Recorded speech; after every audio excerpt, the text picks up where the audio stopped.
Guys, turuan ko kayo kung paano gumawa ng Cat6 internet cable.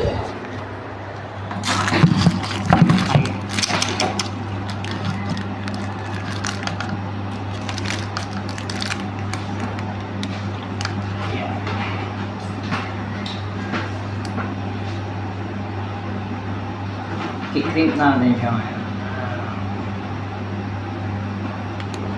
sa keyboard.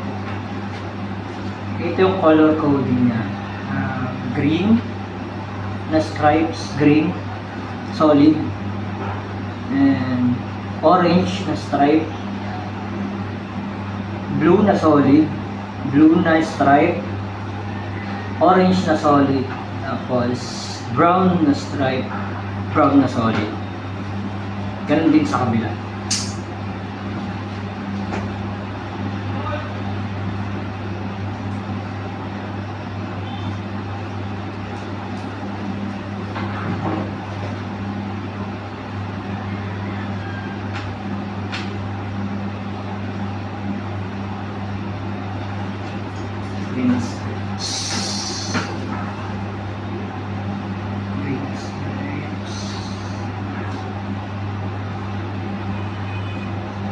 High speed internet to guys, high speed internet.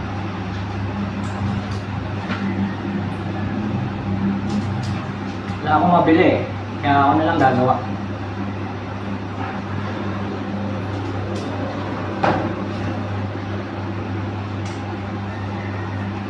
Stripe na green, solid na green. And then, stripe na orange.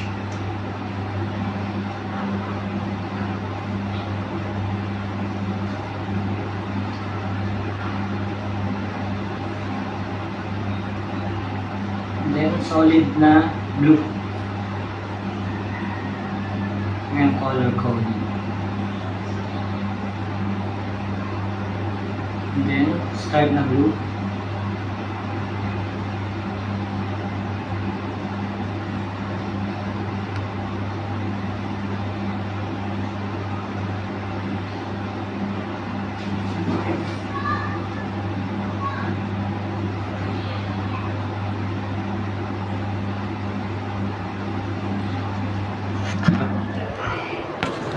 Makita niyo.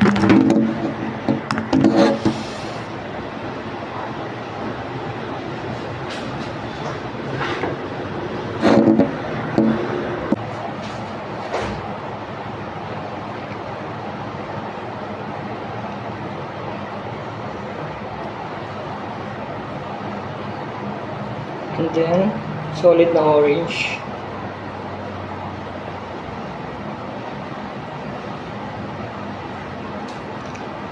Stripe na brown.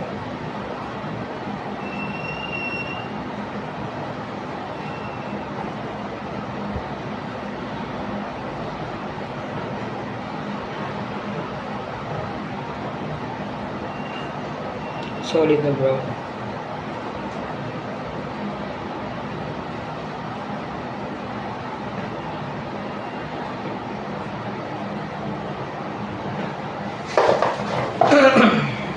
Cut. And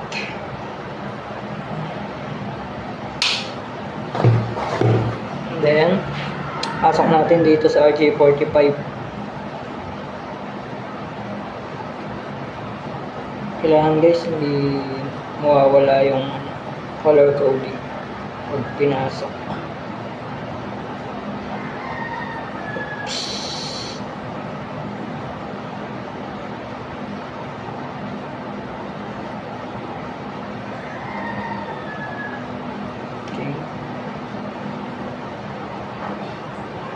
Okay, same.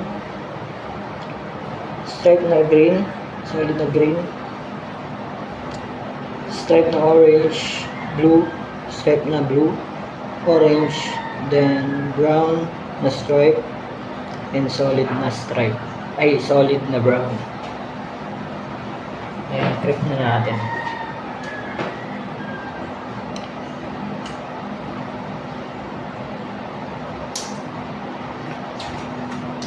Then guys, meron tayong tools para dyan. Para malaman mo kung okay ba yung ginawa mo. Cut 6. Day 45. Yan guys. Salpang. Kapag lahat na yan umilaw ng sabay-sabay, sumabay ilaw na ito dito, ibig sabihin walang problema. Okay. Yan guys.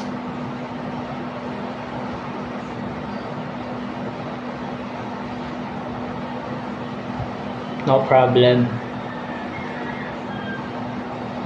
Okay, bit natin.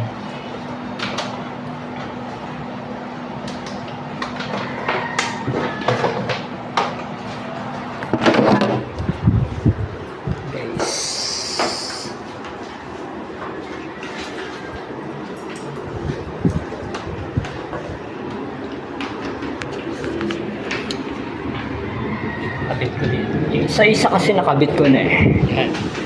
May internet na yan. Sobrang bilis na internet niya. Kasi nakaka-cut 6. Yan.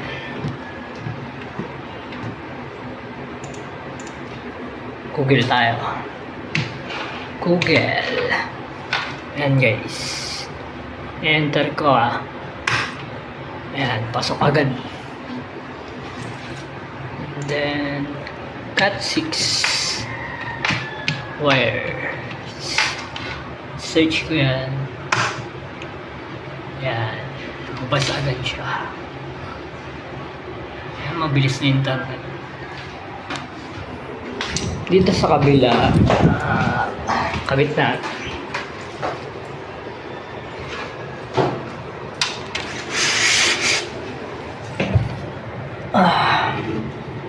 Hirap. Hindi ako makakailos.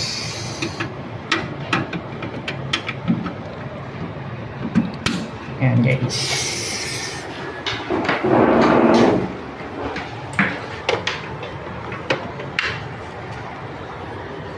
Then, to dito sa LAN. LAN. Hirap hawakan yung cellphone. Ayan. Then, open natin yung computer.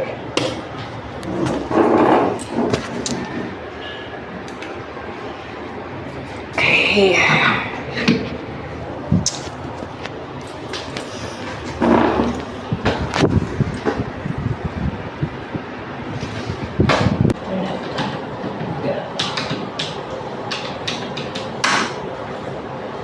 And please.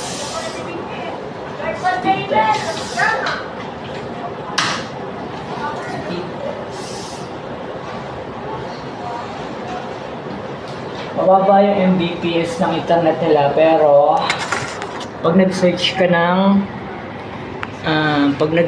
ng sa internet, mabilis na siya kumpara dun sa normal na LAN cable. Ayan, ayun na yung reading, pero yung bilis na internet niya, ayan, ganyan. Facebook.